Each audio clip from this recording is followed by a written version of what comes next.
नमस्कार साथियों, आयुर्वेद वाणी में आपका स्वागत है। आज हम यहाँ कामला, कुंभ कामला और हलीमा नामक डिसीज के बारे में डिस्कस करेंगे।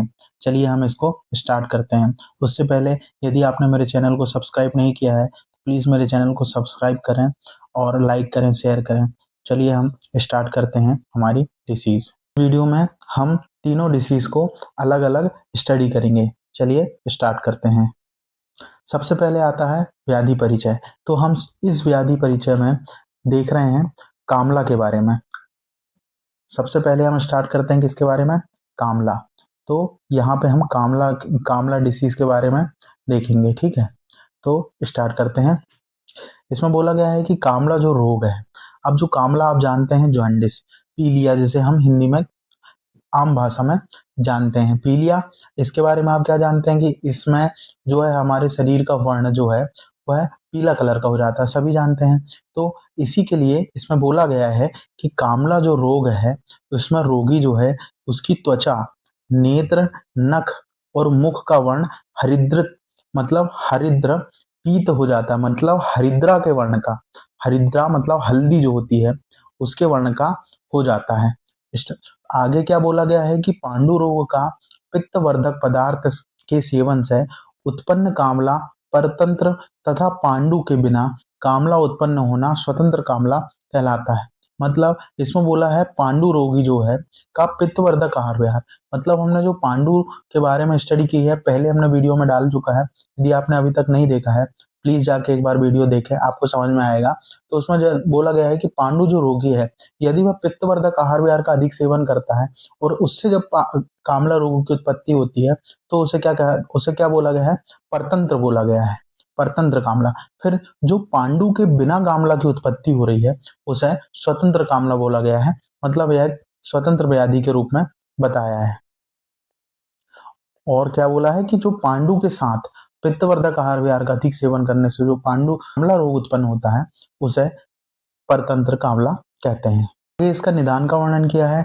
मैं फिर से बता दूं कि यहाँ पे हम कामला रोग है उसके निदान के बारे में देख रहे हैं। अभी हम कुंभ कामला और हलीमक की तरफ नहीं गए हैं, तो हम यहाँ पे कामला के बारे में देख रहे हैं। तो कामला जो रोग है उसके निदान मतलब किन कारणों के अधिक सेवन से कामला रोग की उत्पत्ति हो रही है, हम वह कारण यहाँ देख रहे हैं। तो सबसे पहला है कि क्षार, अम्ल, लवण और अति उष्ण। क्षार, अम्ल, लवण, अति उष्ण एवं विरुद्ध आहार, असात्म आहार या असात्म भोजन का अधिक सेवन करना। तो इससे क्या होता है? कामला की उत्पत्ति होती है। फिर बोला है कि अति मद्यपान करने से होती है। निष्पाव, मांस, पिंडायक, तिल, तेल का अधिक सेवन करने से भी कामला रोग की उत्पत्ति होती है। वहीं दिवा स्वप्न करना, व्यायाम करना, अधिक महत्वपूर्ण करना, वेगों का धारण करना, ऋतु वैषम्य, काम, चिंता, भय, शोक, क्रोध, तो इन कारणों से क्या होता है? कामला की उत्पत्ति होती है।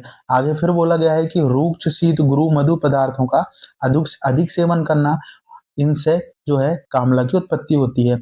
आगे एक स्पेशल नोटेड पॉइंट बोला गया है क्या कि जो पांडु रोगी के द्वारा, मैंने पहले भी हमने परिचय में इस लाइन को पढ़ा है, पांडु रोगी के द्वारा पित्तवर्धक आहार विहार, मतलब ऐसा पेशेंट, ऐसा रोगी जिसे ऑलरेडी पांडु रोग हो गया है, मतलब एनीमिया हुआ है, तो उस रोगी के द्वारा पित्तवर्धक पदार्थों का अत्यधिक मात्रा में सेवन करने से भी कामला रोग की उत्पत्ति होती है। और हमने इस कामले को जो पांडु रोग रोगी के द्वारा पित्तवर्धक पदार्थों का अधिक सेवन करने से जो कामला की उत्पत्ति हो रही है उसे क्या बोला था? उसे हमने बोला था परतंत्र कामला।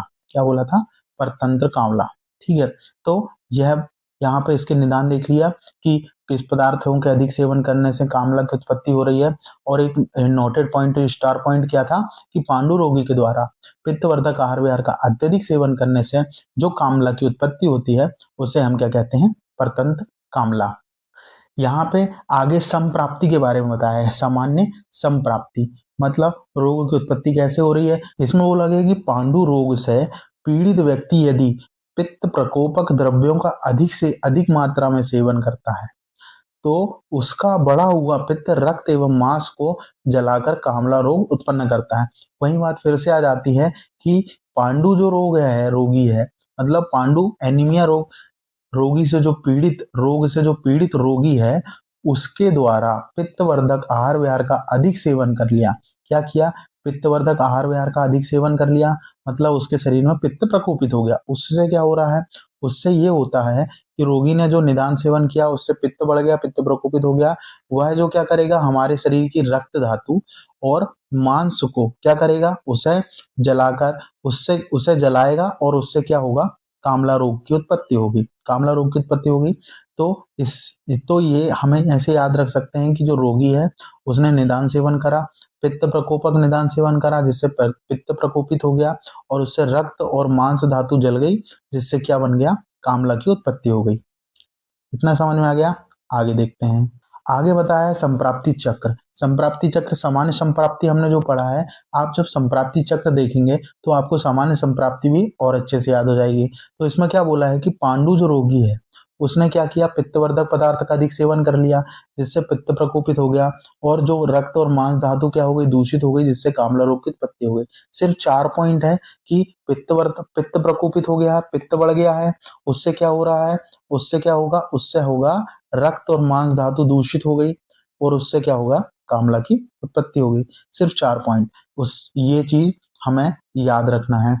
होता है संप्राप्ति घटक। संप्राप्ति घटक में आप सभी जानते हैं। तो हम संप्राप्ति घटक में कौन कौन से घटक लेते हैं, तो कौन से लेते हैं? सबसे पहले हम दोष कौन सा इन्वॉल्व है, तो इसमें त्रिदोषज इन्वॉल्व होते हैं, लेकिन प्रधानता मुख्यतः पित्त इन्वॉल्व है। हम शुरू से ही पित्त के बारे में डिस्कस कर रहे हैं कि पित्त ही इसमें इन्वॉल्व है, जिससे कामला रोग की उत्पत्ति हो रही है। उससे दूष्य क्या है, अब कौन कौन सी धातु इसमें दूषित हो रही थी, तो इसमें रक्त धातु दूषित हो रही थी और इसमें मांस धातु भी दूषित हो रही थी। तो दूष्य क्या आ गया, रक्त और मांस। फिर स्रोतस क्या है, ऑब्वियस सी बात है, रक्तवाह स्रोतस। फिर अधिष्ठान क्या है, अधिष्ठान कैसे पता चलेगा कि अभिनय, जब हमने शुरू में परिभाषा परिचय में देखा था कि त्वक, नेत्र, नख और मूत्र जो क्या हो रहे थे, हरिद्र पीत वर्ण के, मतलब हल्दी के समान पीले वर्ण के हो रहे थे। तो अधिष्ठान क्या आएगा, त्वक, नेत्र, नख और मूत्र। फिर स्रोतोदुष्टि क्या होगा, संग और बीमार गमन हो जाएगा। अग्नि क्या है, अग्नि मांद्य होगी। स्वभाव क्या है, चिरकारी होगा, लंबे समय तक चलेगा। और जो साध्य साधा देखेंगे तो यह एक साध्य रोग है। और उद्भव कहाँ होता है, इसका उद्भव होता है अमाशय से। आगे कामला के भेद बताए हैं। तो आगे कामला के 3 भेद बताए हैं। कौन कौन से? शाखा आश्रित कामला, कोष्ठ आश्रित कामला और कोष्ठ शाखा आश्रित कामला। तो 2 कामला है, शाखा और कोष्ठ, और तीसरा है दोनों का मिक्स, कोष्ठ शाखा आश्रित कामला। तो ये याद रख लेंगे। फिर आगे हम देखते हैं इनके अलग अलग लक्षण। तो सबसे पहले आता है कोष्ठ आश्रित कामला के लक्षण। तो कोष्ठ आश्रित जब कामला है तो उसमें शरीर में क्या क्या लक्षण दिखाई देते हैं रोगी के? तो उसकी क्या होगा, त्वचा, नेत्र, नख तथा मुख जो है हरिद्र वर्ण का हो जाएगा, मतलब हल्दी के समान पीला हो जाएगा, हल्दी के समान पीत वर्ण का हो जाएगा। ठीक है। और फिर क्या है, मूत्र पुरुष भी पीत और रक्त वर्ण का भी, जो मूत्र और पुरुष है वह पीत वर्ण का होगा। ठीक है। और तथा कभी कभी जो है रक्त वर्ण के भी हो जाते हैं। अविपाक होगा, दुर्बलता आएगी पेशेंट में, सदन होगा, अरुचि होगी, पेशेंट को किसी भी प्रकार की इच्छा नहीं होगी, भोजन करने की इच्छा नहीं होगी, उसके शरीर में दाह होगा। अब दाह तो आएगा ही, क्योंकि इसमें क्या है, पित्त इन्वॉल्व है। जब पित्त इन्वॉल्व होता है तो पित्त का लक्षण ही होता है दाह, तो इसमें दाह भी होगा। फिर बोला है त्वचा का वर्ण मेंढक के समान हो जाएगा, मेंढक के समान त्वचा का वर्ण इसमें देखा जाता है, किसमें, कोष्ठ आश्रित कामला में। आगे बोला है शाखा आश्रित कामला। शाखा आश्रित कामला में क्या है, नेत्र, मुख, त्वचा, नख का वर्ण हरिद्र पीत वर्ण का हो जाएगा, मतलब इसमें भी कोष्ठ और शाखा दोनों ही प्रकार के कामला में जो है हल्दी के समान पीत वर्ण का शरीर जो है, नेत्र, मुख और त्वचा हो रही है। और जो पुरीष है, इसमें क्या है, पुरीष जो है श्वेत होना, मतलब इसमें जो पुरीष है, हमारा मल है, वह व्हाइट कलर का हो जाएगा। और हमने वही देखा था कोष्ठ आश्रित कामला में। तो कोष्ठ आश्रित कामला में जो है पुरीष और मूत्र का वर्ण पीत का हो रहा था या फिर रक्त वर्ण का हो रहा था। यहाँ पे क्या है, विबंध होगा, आटोप होगा, यहाँ पे सॉरी आरोप नहीं, आटोप होगा, आटोप होगा। फिर अग्निमांद इसमें भी हो रही है, आरुचि इसमें भी हो रही है। इसमें हमें 3 चीज अलग मिली, क्या क्या, कोष्ठ आश्रित कामला से पहली चीज पुरुष श्वेत वर्ण का, आटोप और विबंध है। ठीक है, इतना समझ में आया। आगे बढ़ते हैं। आगे इसकी साध्य साध्यता। साध्य साध्यता में कुछ लक्षण बताए हैं। ये कौन से लक्षण है, असाध्यता के लक्षण है। मतलब जो पेशेंट को यदि इस प्रकार के लक्षण दिख रहे हैं तो वह असाध्य है। ठीक है, तो असाध्य असाध्य लक्षण कौन कौन से? असाध्य लक्षण क्या है कि मल मूत्र में कृष्ण एवं पीत वर्ण का हो गया, शोथ हो रहा है, नेत्र मुख वमन एवं गल जो मल है मूत्र है रक्त वर्ण का होना स्टार्ट हो जाएगा, मूर्छा होगी, दाह होगा, अरुचि अनाह तृष्णा तंद्रा होगी और नष्ट अग्नि मतलब उसकी अग्नि नष्ट हो जाएगी, संज्ञा नष्ट होने लगेगी। ऐसे जो रोगी हैं उन्हें उसमें क्या है कामला असाध्य हो जाता है। फिर उसके बाद हम देखते हैं क्या कुंभ कामला। तो कुंभ कामला मेरे को ये है कि हमने कामला यहाँ पे आ रहा है मतलब ये कहीं ना कहीं कामला से रिलेटेड है।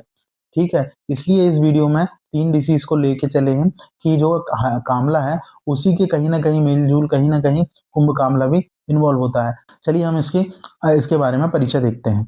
तो इसमें क्या बोला है कि कुंभ कुंभ का अर्थ सबसे पहले कुंभ कामला में कुंभ का अर्थ क्या होता है कोष्ठ। ठीक है, तो इसमें आगे बोला है कि जीर्ण कोष्ठ शाखा आश्रित कामला मतलब हमने पढ़ा है कोष्ठ हमने पहले शाखा आश्रित कामला पढ़ा, कोष्ठ आश्रित कामला पढ़ा और कोष्ठ शाखा आश्रित कामला जो हमने तीसरा प्रकार देखा था। तो यदि वह जीर्ण हो जा रहा है, क्रॉनिक हो जा रहा है, बहुत पुराना हो जा रहा है तो वह क्या है कुंभ कामला हो जाता है। उसे हम क्या कहते हैं कुंभ कामला कहते हैं। जो आचार्य चरक हैं उन्होंने बहुत अधिक समय बाद ही बहुत अधिक समय के बाद कामला के जीर्ण होने के कौन कौन से लक्षण बताए हैं वो हमने नीचे लिखे हैं। कौन कौन से हैं कि रोगी में पुरुष मूत्र का रंग जो है कृष्ण वर्ण का हो जाएगा, कृष्ण एवं पीत वर्ण का हो जाएगा।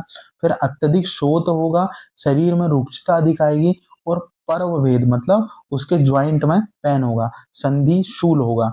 तो ऐसे लक्षण जो है जीर्ण कामला में हमें देखने के लिए मिलते हैं। अब देखते हैं हम हलीमक। हलीमक में क्या बोला है कि शाखा आश्रित कामला यदि लंबे समय तक रहे। ठीक है, तो हमने इससे पहले कुंभ कामला देखा था जिसमें क्या बोला था कि कुंभ जो है कोष्ठ है और कोष्ठ और शाखा आश्रित कामला जो है वह यदि जीर्ण हो लंबे समय तक रहे तो वह क्या हो रहा था कुंभ कामला। अब हम देखते हैं हलीमक। तो हलीमक में क्या बोला है कि शाखा आश्रित कामला यदि लंबे समय तक रहे मतलब यह क्रोनिक कंडीशन हो गई आपकी, क्रोनिक कंडीशन हो रही है तो उस समय क्या हो रहा है तो धातु का क्षय हो जाएगा और वात का प्रकोप होगा जिससे क्या उत्पन्न होगा हलीमक उत्पन्न होगा। अब इसकी परिभाषा देख लिया आपने कि शाखा आश्रित कामला यदि लंबे समय तक रहता है तो धातु का क्षय होता है और वात का प्रकोप होता है जिससे हलीमक की उत्पत्ति होती है। तो हलीमक के क्या बोला है, हलीमक को आगे पानिकी शब्द भी कहा है, पानिकी के नाम से भी जाना जाता है। यह एक स्टार पॉइंट है, आपको ऑब्जेक्टिव में भी पूछा जा सकता है। ठीक है, तो हलीमक को ही पानकी भी कहते हैं। आगे इसके लक्षणों के बारे में बताया है, किसके हलीमक के लक्षण के बारे में क्या क्या है कि रोगी का वर्ण जो है हरित श्याम और पीत वर्ण का हो रहा है ना। फिर बल एवं उत्साह की हानि हो रही है, तंद्रा हो रही है, मंदाग्नि होगी, मंद ज्वर होगा, मैथुन में असमर्थता होगी, अंगमर्द होगा, श्वास तृष्णा आरुचि और भ्रम, ये सभी लक्षण हलीमक या फिर पानकी में देखने के लिए मिलते हैं। अब हमने यहाँ पे पानकी को अलग से इंडिकेट किया है कि अलग से पानकी को बताया है। तो इसमें बोला गया है इसमें अतिसार मुख्य लक्षण होता है, इसमें सा अतिसार कामला कहा जाता है। मतलब जो पानकी है इसका मुख्य लक्षण क्या है, मुख्य लक्षण है अतिसार का होना। ठीक है, अतिसार का होना इसका मुख्य लक्षण है पानकी का। तो इसमें क्या बोला है पानकी में सबसे पहला लक्षण अतिसार आएगा, संताप होगा, मूर्छा होगी, ये सभी लक्षण जो है पानकी के देखे जाते हैं। फिर इसकी चिकित्सा के बारे में बताया गया है। अब यहाँ पे जो चिकित्सा के वर्णन किया गया है वह किया गया है सबसे पहले कामला के लिए, फिर कुंभ कामला के लिए, ठीक है, और हलीमक या पानकी, ये चिकित्सा तीनों के लिए बताई गई है। ठीक है, तो हम सबसे पहले देखते हैं हमारी संशोधन चिकित्सा। तो संशोधन चिकित्सा में क्या बोला गया है, संशोधन चिकित्सा में 3 प्रकार की चिकित्सा। सबसे पहले आएगा स्नेहन, फिर आता है विरेचन और यहाँ पे स्पेशल जो हलीमक के लिए चिकित्सा बताइए क्या है, यापन वस्ती या फिर क्षीर वस्ती इसमें मुख्य रूप से बताई गई है।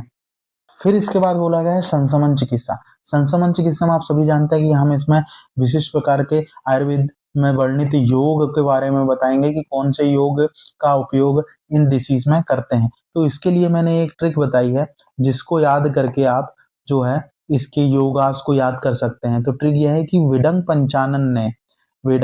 पंचानन ने प्राण और आरोग्य के लिए त्रिफला का पंचतिक्त के साथ सेवन किया। ठीक है, तो विडंग और विडंग पंचानन, तो विडंग से क्या याद रखना है आपको, विडंग से याद रखना है आपको विडंग लोभ, विडंग आदि लोभ। पंचानन ने, पंचानन से याद रखेंगे आप क्या, पंचानन वटी। फिर ने प्राण, और प्राण से याद रखना है क्या आपको, प्राण वल्लभ रस। फिर और से, और के बाद क्या है, आरोग्य, आरोग्य से याद रखेंगे आरोग्य वर्धनी वटी। के लिए त्रिफला, त्रिफला मतलब त्रिफला चूर्ण और का पंचतिक्त के साथ सेवन किया, पंचतिक्त से आएगा पंचतिक्त। तो इस ट्रिक से आपको इसके योग याद हो गए। ट्रिक क्या थी कि विडंग पंचानन ने प्राण और आरोग्य के लिए त्रिफला का पंचतिक्त के साथ सेवन किया। तो विडंग से हमने याद रखा क्या, विडंग से याद रखा हमने विडंग आदि लोह। पंचानन ने याद रखा पंचानन भटी। फिर प्राण से आता है प्राण वल्लवारस, और आरोग्य से आता है आरोग्य वर्धनी। त्रिफला से आता है त्रिफला चूर्ण का पंचतिक्त मतलब पंचतिक्त। तो इससे आपको संक्रमण चिकित्सा मुझे लगता है आपको याद हो गया होगा। अब यदि आपको ऐसे ही वीडियो और देखना है तो मेरे चैनल को सब्सक्राइब करिए और बेल आइकन को दबाइए, ताकि मेरे वीडियो जो है सबसे पहले आपको मिले। और अपने दोस्तों के साथ शेयर करिए। धन्यवाद।